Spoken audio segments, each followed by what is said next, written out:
Oke, halo semuanya. Jadi, pertama-tama kenalin dulu, nama aku Michelle dari kelas 11-2.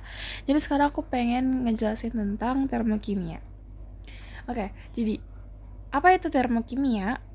Termokimia itu adalah cabang kimia yang mempelajari perubahan energi panas dalam reaksi kimia dan perubahan fase. Fokus utama dalam termokimia adalah pada perbedaan energi, terutama dalam bentuk kalor, antara sistem, reaktan atau produk, dan lingkungan selama reaksi kimia. Selanjutnya kita bahas adalah ada konsep penting dalam termokimia. Jadi apa sih konsep pentingnya? Yang pertama itu ada energi. Energi itu merupakan kapasitas untuk melakukan kerja atau menghasilkan panas. Dalam reaksi kimia, energi biasanya tersimpan dalam bentuk energi kimia pada ikatan atom. Lalu yang kedua ada sistem dan juga lingkungan. Sistem adalah bagian yang dikaji, misalnya reaktan dalam suatu reaksi kimia. Sementara lingkungan adalah segala sesuatu di luar sistem. Perpindahan energi terjadi antara sistem dan juga lingkungan. Yang ketiga itu ada entalpi. Entalpi itu merupakan ukuran total energi panas dalam suatu sistem pada tekanan tetap.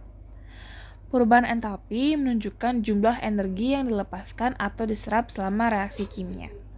Oke, jadi yang keempat itu ada exotherm dan juga endotherm. Apa itu reaksi exotherm?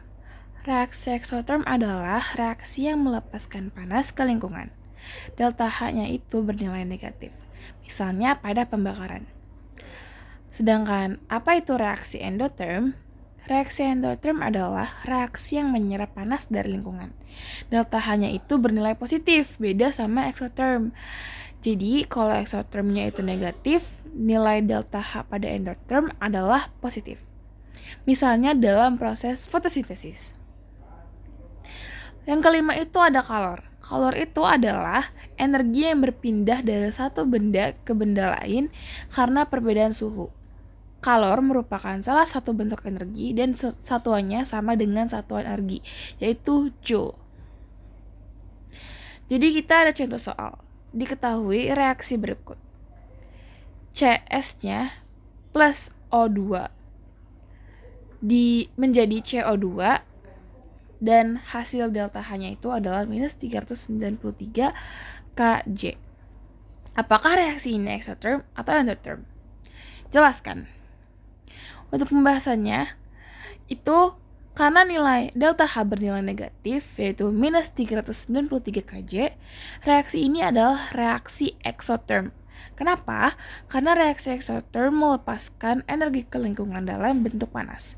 Dalam kasus ini, ketika karbon bereaksi dengan oksigen membentuk karbon dioksida atau CO2. Energi sebesar 393 kJ dilepaskan ke lingkungan. Jadi begitu pembahasannya. Mungkin itu aja yang bisa aku sampaikan tentang termokimia. Aku ucapin terima kasih semuanya.